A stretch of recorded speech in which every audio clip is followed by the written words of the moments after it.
Shamirpet police station పరిధిలో 85 లక్షల విలువ చేసే 243 గంజాయిని స్వాధీనం చేసుకున్నట్లు మేడ్చల్ డీసీపీ కోటిరెడ్డి తెలిపారు. ఔటర్ రింగ్ రోడ్పై బొలెరోలో గంజాయిని తరలిస్తుండగా పట్టుకున్నామని వెల్లడించారు. ఒడిశా నుండి మహారాష్ట్రకు గంజాయి తరలిస్తున్నట్లు చెప్పారు.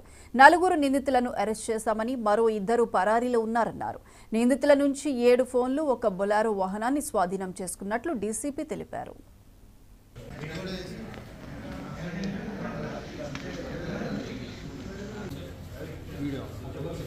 సార్ మీరు కూర్చోండి.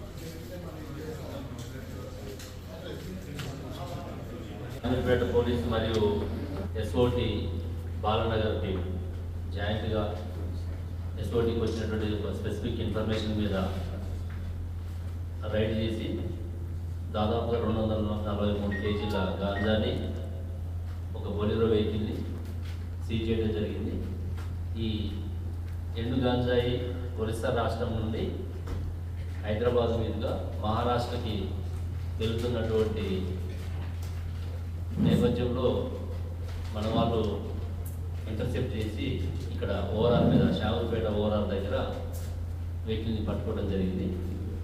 అందులో వివరాలు చూస్తే దాదాపు 6 వ్యక్తులు ఇందులో ఇన్వాల్వ్ అయినారు. 4 మనం అదుపులో తీసుకోవడం జరిగింది. వాళ్ళ వివరాలు చూస్తే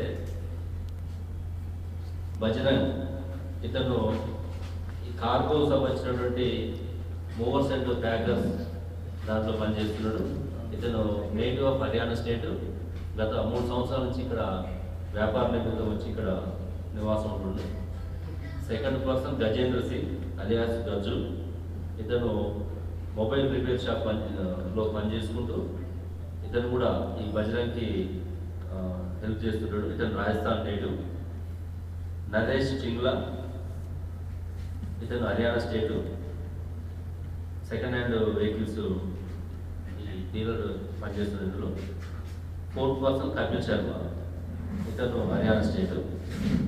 వీళ్ళు 4 అంటే ఇందులో బజరంగ్ అనే వ్యక్తి ఇంతకుముందు ఆల్రెడీ గతంలో ఈ డ్రగ్స్ వ్యాపారం చేస్తూ అరెస్ట్ అయినటువంటి శామీర్పేట పోలీస్ మరియు ఎస్ఓటి బాలనగర్ టీం జాయింట్గా ఎస్ఓటికి వచ్చినటువంటి స్పెసిఫిక్ ఇన్ఫర్మేషన్ మీద రైడ్ చేసి దాదాపుగా 243 కేజీల గాంజాని, 1 బొలెరో వెహికల్ని సీజ్ చేయడం జరిగింది. ఈ ఎండు గాంజాయి ఒరిస్సా రాష్ట్రం నుండి హైదరాబాద్ మీదుగా మహారాష్ట్రకి